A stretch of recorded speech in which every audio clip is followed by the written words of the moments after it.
So let's talk about integrating sources. So for the course study, you'll be given at least one prescribed source for most of your responses.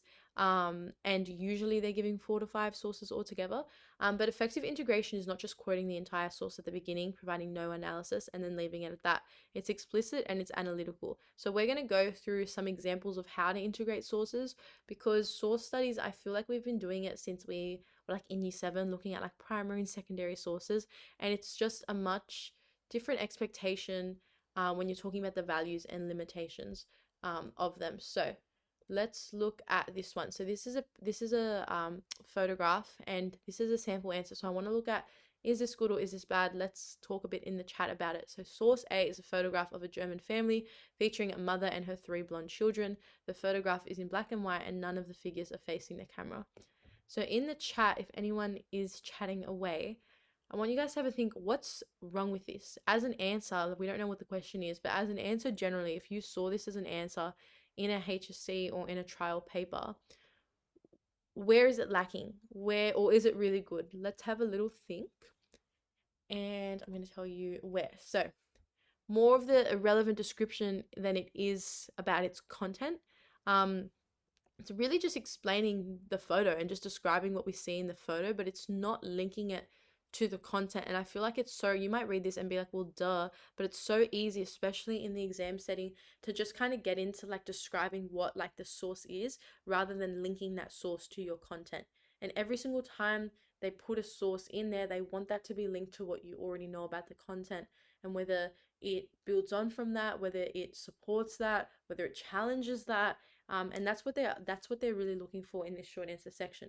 So on top of that, the source isn't underlined, and you always do want to underline whenever you mention the source, only because it shows your marker, look, I've mentioned the source and I'm integrating it. But also for yourself, I think when you're writing, especially like a 10 marker, for example, or even like a 15 marker or a 12 marker, the last thing you want to do is go a full page and realize, oh my gosh, I haven't brought up the sources. And especially for those 10 markers, when they ask like in reference to source C and D, and then you write a whole page and you haven't even referenced those sources once. Underlining it is such a great way, not only to show your marker like, look, I've done it, but also for yourself to see, okay, I've gone like 5 lines. Oh my gosh, I haven't mentioned the source. I haven't underlined in a while. Let me make sure I make my next sentence starts with that. And it just kind of keeps you on track, because you'll so often get feedback in short answer practice that you're talking too much about the content and not enough about the source. And other times you get feedback that you're talking way too much about the source and you're doing something like this, where you're kind of describing all the content, but you're not making any links to it, and then not enough about the content. And if you see on your paper and you're underlying in every single sentence, it's like source A, source A, source A, and you're just describing it, you'll be able to identify that. So I think it's something really little that you can do, but it definitely made a big difference for me. It also doesn't explain the significance of the source. It's just literally describing the photo. So it's all things that you should not be doing. And I put this as an example just so you guys can see it's very common to fall into the trap, and you don't, like I said, you're not even realizing that you're doing it as you're writing it. But it's kind of just like a waffle, and it's kind of just explaining to your marker what they can already see. So instead, what we want to do is the family shown in source A represents the ideal family unit in Nazi Germany. They are of Aryan descent, as evidenced by their fair skin and blonde hair, and the females are dressed conservatively, reflecting the traditional feminine dress code of Nazi Germany. This image was most likely used as propaganda to encourage more Aryan women to have children. What a big difference. And even though it's still using those same features, where it's got the 3 blonde children and it's looking that they're blonde, it's got the mother, and it's got the German family, it's linking all those features and what you see to content. And that's what you want to do. You want to link exactly what you see or exactly what you read to a specific point of content. So it's got the mother, but it's linking that to the feminine dress code, which shows the expectations of women for and the conservative values that were expected at the time. Then when you talk about their blonde hair, instead of saying, oh, they have blonde hair, which yes, they do, how can you link that to content? And you know from the core that that shows Aryan descent and the perfect Aryan blood, which is evidenced by their fair skin and blonde hair. And it's also this whole, you can even talk about how they're all smiling at each other. It looks like a happy family.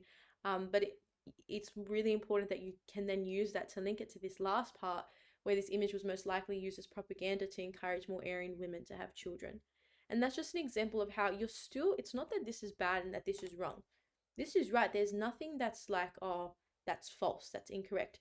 This is all right, but we can see that. How are we connecting it? How are we integrating it with our content? And this is an example of what to do. And this would achieve full marks in a HSC or a trial paper. So I just wanted to put in the difference because I feel like just showing you a great one, it's good to see exemplars and to see what they're doing, but I think to see what not to do and then compare it to what to do instead and being able to see the difference between the two can just really help you understanding a bit more. So we love it because the source is underlined, so we know that we've mentioned it. It's got detailed description of its content, but in relation to the topic that's studied. And that's where you know that you have the balance between it. And there's an explanation of the source's significance in relation to the question by mentioning propaganda. So integrating your own knowledge is also really, really important, and that includes non-prescribed sources or just general detail and information which you can get from studying your notes. You want to mix that with your source, and it's kind of like your own content that you're bringing to the table. So let's look at this question. So if you got the question, outline the core tenets of Nazi ideology, and this was your prescribed source on Volksgemeinschaft. I always mess up that word. If your answer only mentioned Volksgemeinschaft, which relates directly to the prescribed source, then you're missing out on the other super important aspects of Nazi ideology. And you're not showing, if it's saying outline the core tenets, you're just outlining one of the core tenets and you're not actually answering the question, which is why, yes, you can refer to that, but you can say, although other core tenets include, and that's where you can mention other super important aspects of Nazi ideology as well, which is why I think that having a pretty, don't get me wrong, I don't think it's worthwhile knowing the syllabus inside and out like crazy for the core, because realistically, they're not going to assess every single dot point. And if they do assess it, it's going to come up in these short answer questions. It's not like you're writing a full essay. Like, you definitely need to know the dot points in a lot more detail for the essays and your content in a lot more detail, because that's building up the bulk of your essays, while this, you're mixing up content with your own analysis of values, weaknesses, strengths, limitations, and significance, perspective, and reliability, whatever they're asking you on. And then you're also bringing up the source. So your content is kind of only making up part of your response, but you do still need to have enough that you can recognize when they're trying to trick you. And this is some of the things that they'll do, where they'll just give you one propaganda poster and they'll say, oh, how does it show the core? So you're like, oh, I'm just going to write an entire response of Volksgemeinschaft. But by doing that, you're not mentioning the other core tenets. And it's really important to read the wording. So I know it's like so picky to say this, but it's the core tenets. It's not outline the core tenet of Nazi ideology.